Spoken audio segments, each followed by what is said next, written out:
I'm 23. I've known I was adopted all along. For whatever reason, I became obsessed with learning more about my birth parents at age 13. I was told all my life that my parents met both of my birth parents before I was officially adopted. My mom was white from South America and my dad was white from Italy. They specified these two locations to explain why I had tan skin. As I was growing up, certain things about my physical makeup made me more curious about my birth parents. My hair was kept short as a kid, but as a teen I wanted to experiment. I grew it out and it grew out curly. Big curls, but still curly. This upset my parents, so they asked that I not grow it out. When I moved away for college, I began to let it grow again. I met my girlfriend in school. She is Black American, so she also helped me care for it. She once braided my hair before I FaceTimed my parents, who lost it on me for wearing it that way. Throughout my time in school, I still searched for my birth mom, but would always come up empty. My girlfriend hinted that there must have been a mistake with the information, even down to the name my parents claimed I had before they adopted me. She gifted me a DNA kit on my birthday that I didn't get around to until the lockdown hit. I didn't think anything would come of it because my parents weren't American, so I didn't know if it would work that way. So I sent it out of boredom and got my results weeks later, which have changed everything. I'm Black and Middle Eastern. I have light skin and my curl pattern is so loose that I hadn't considered it a sign before. I have ancestral ties to Iran, which can explain a more European facial structure. I'm sorry for my wording, I'm still learning. I sent my GF a screenshot and she called me right away. We were both stunned, though she long suspected. I tried to believe that my parents were innocently misinformed, but my girlfriend kept pointing out the inconsistencies. My parents claimed to have met my birth parents, therefore they couldn't have mistaken them for white. I confronted my parents, who became enraged at me for doing a DNA kit. I was very angry, yelling, swearing. They robbed me of my identity and hindered my search with their lies. My mom told me through tears that my racial background comes with a stigma that I passed, so she wanted me to have an easier life fitting in. My dad yelled at me that I had to abandon what I just learned. I rage broke my phone and left. My siblings have been hitting me up on social media, reprimanding me for being upset because our parents' reasoning is sound. I do pass. I did have an easy life. I'm not asking to be part of a struggle all of a sudden. I just don't think I should have been lied to, and I think their reasoning is bullshit and racist. I'm just supposed to act like 10 years of me searching with the wrong info isn't that big of a deal? My parents admit that my mom was Black. My oldest sister also recalls seeing my mom at some point. Both verify that she was Black. Yes, they could be lying again. I have plans to continue to look into my background. My girlfriend was very hurt by their statements, so I chose to keep us both away from them. I don't understand how. I'm angry about being lied to and how that lie has made my effort into finding my birth parents completely void, while also rewriting my heritage. That's my girlfriend's stance as well. I'm tan enough that going to an all-white school still got me called slurs. Whatever issues my parents were trying to shield me from, it didn't work. Maybe this is a lie that I bought into alone. 2 of my siblings are trying to be supportive. I deactivated my Facebook and unfollowed some people on Instagram.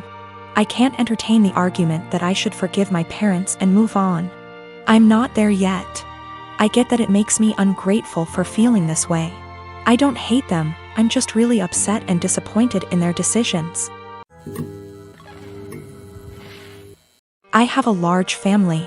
Mostly aunts and female cousins aside from mom, stepmom, stepsister and grandmother.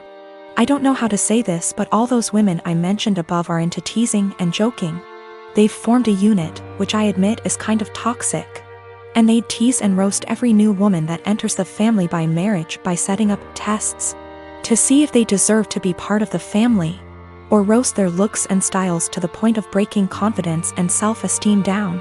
Then after a few months of teasing, they'd announce that they've finally welcomed them into the family. The newest member would join in on the teasing too, which is crazy, as my dad says. When I first introduced my then girlfriend, now wife, I made it clear that I didn't want any of the women in the unit to come at her or harass her, not even with a single word. They went behind my back and roasted her looks and job, and I discovered they've been doing it on Facebook. I had them apologize one by one after they gave the "we're just testing the water to see if she's capable to be part of the family" excuse. They didn't want to apologize, but once I said I wouldn't invite any of the unit unless they apologize, including my mom, everyone immediately apologized and brought gifts for my wife. My wedding was 2 weeks ago. There was talk about the women in the family wanting to pull a prank on my wife by wearing white and called it the ultimate test to see how my wife react. My brother warned me, so I announced that if any one of them showed up in white, I'd have them kicked out, including mom. They said this wasn't true and they'd never do such thing. But they showed up to my wedding one by one wearing white dresses, and each and every one of them was told to leave after they tried giving excuses by either making scenes or getting the men involved. The senior women of the unit, who are mom and aunts, also showed up in white but refused to leave. I threatened to take harsher action and mom was pissed, telling me to step aside, but I didn't let her in. I had her leave while the men in the family were watching stunned. Dad was on my side and supported me a lot. I felt absolutely awful because my wedding was being interrupted by them making scenes. My wife was hurt beyond measure, but the women in the family were pissed. My cousin blasted me on social media later, saying I excluded all the women from the wedding because my wife was so insecure she couldn't handle another woman's presence at her wedding.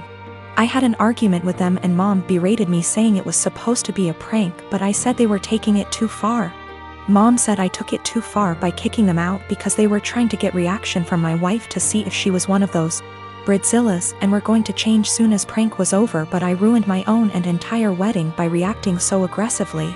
I stopped talking after she said I had to bring my wife and apologize.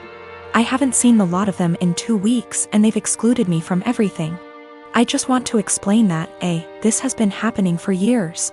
The men in the family are split on this behavior. Some of them encourage it, like my uncle and my cousin's husbands. One is now an ex, and some are against it, like me and my dad and brother. The women claim that there's nothing hurtful in what they do because they claim they're just looking out for us men, and that their goal, ultimately, is to make sure the women who enter the family are decent.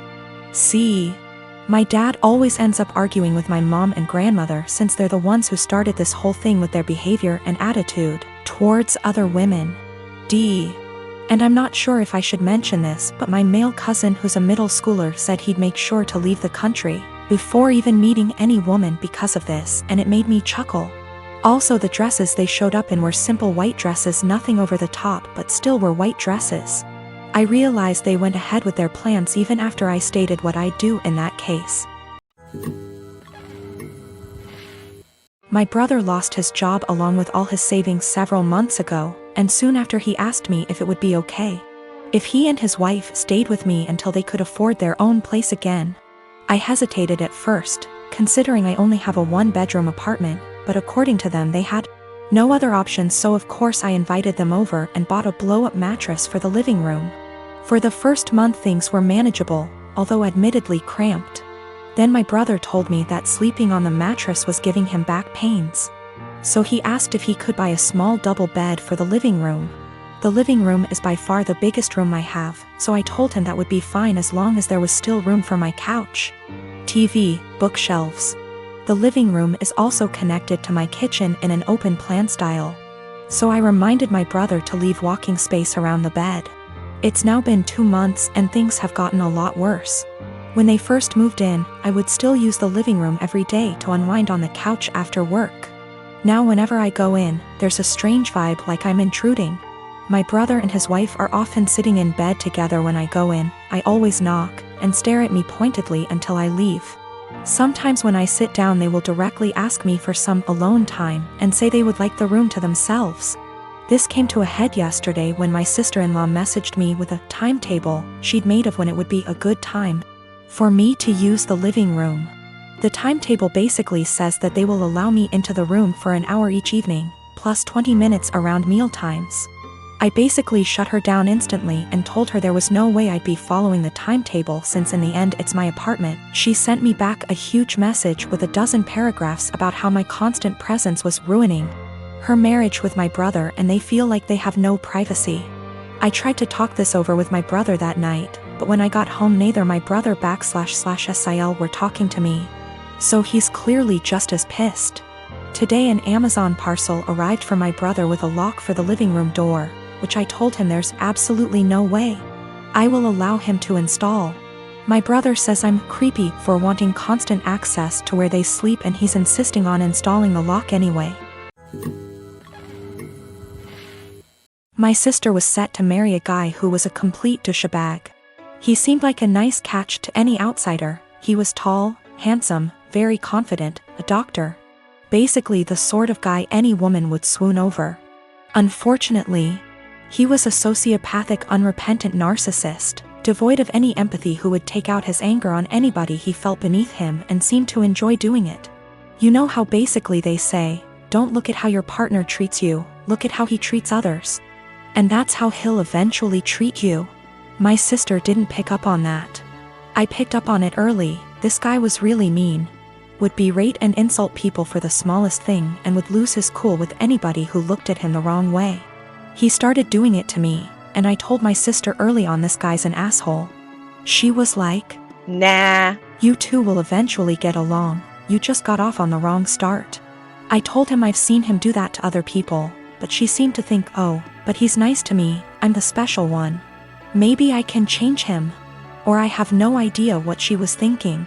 After about 2 years together, when they were engaged, the cracks were evident.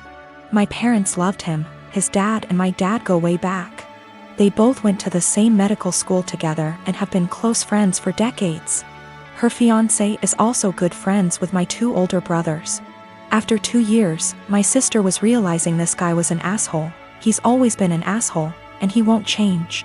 There was a really painfully obvious example one day when we were having dinner, and my sister's fiancé and my dad were having a discussion about something political. My sister tried to offer her opinion into the discussion, and they both snickered. Then this guy just started berating her and ripping into her in front of everyone, making her feel this small.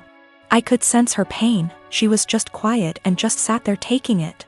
I was thinking, what are you doing with this guy? He has no respect for you. He has no love for you. Another time our family was at this dinner function where a lot of big people were around. My sister's fiancé completely left my sister alone at the table with me, and was sitting at this other table with 2 women, very obviously flirting with them semi-drunk. He just left her all alone at the table. I asked her what was wrong, why was he ignoring her? She told me they had had an argument earlier and this was his way of punishing her. You see what I mean when I say this guy is a complete sociopath? My sister and I are really close, and even though I'm younger by far, little brothers aren't devoid of wisdom. And I've been urging her from day one to break up with this guy before she gets in too deep. Well, now that she'd spent 2 years with him and was engaged, she was obviously in too deep. And she used to tell me about all the outbursts he has, how he treats her with no respect. We often had long discussions, just me and her, where she'd spill open like a can of beans and just divulge all the bullshit that he's put her through recently. Sometimes she'd cry and I'd be there to help her out, but she still seemed to want to stick with him. She actually convinced herself that he loved her behind all that horrible treatment, and couldn't pull herself to cancel the engagement, what with our parents, his parents, everyone counting on it. She knew they'd all say she's crazy, turning down this smart, handsome doctor. I kept urging her to break up, but she stuck with the he'll change or he loves me deep down excuses. It all came to a heads when one day she very publicly exploded at him. We were having a huge dinner, both sides of our families, and I was sitting next to him. He kept bullying me the entire night. Move your elbows over, couldn't you wear something a bit more presentable? Stop sticking your hand out like that, it's rude, don't you think you've had enough of that? If I asked him to pass a bowl or the sauce or something, he'd hand it over but then pull away and be like, say please, say thank you. He was smiling the entire time, laughing. My 2 older brothers were also snickering. They didn't seem to mind this guy was publicly bullying me and having fun with it. He and my dad started having one of their conversations again, and my dad started airing out all his general frustrations and disappointments regarding me. And they started both talking about my life openly in front of me. Her fiancé then turned to me and started openly lecturing me, and when I tried to ignore him, hey, are you listening to me? What's the matter with you? Your dad never taught you any respect? My sister just then basically exploded. She was sitting at the other side of the table, guessing she didn't want to be near him, but she was watching what was going on the entire time. My sister just then basically exploded. She was sitting at the other side of the table, guessing she didn't want to be near him. But she was watching what was going on the entire time.